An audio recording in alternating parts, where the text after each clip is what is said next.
前几天手贱，给自己家的洗衣机加了几个轱辘，让它能够自由的活动。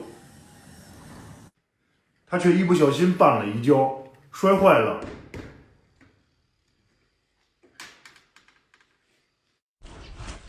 家人说这一切都是我的错，拒绝给我买新的洗衣机，而且以后的衣服都让我来洗。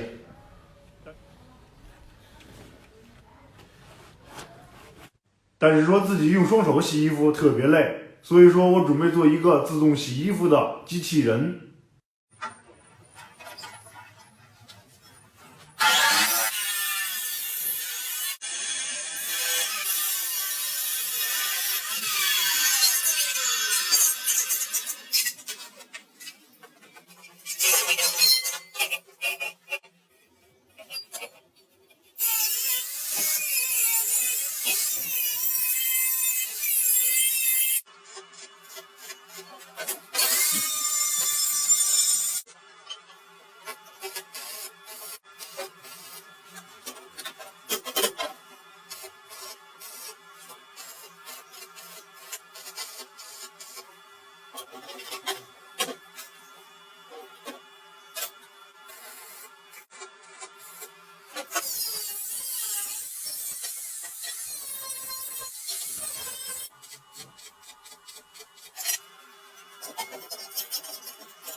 最后再加上我这个大铁搓衣板，这个洗衣机器人就算是完成了。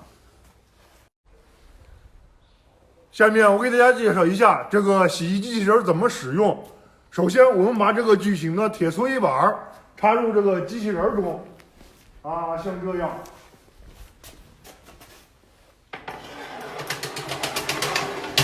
然后调整好姿势，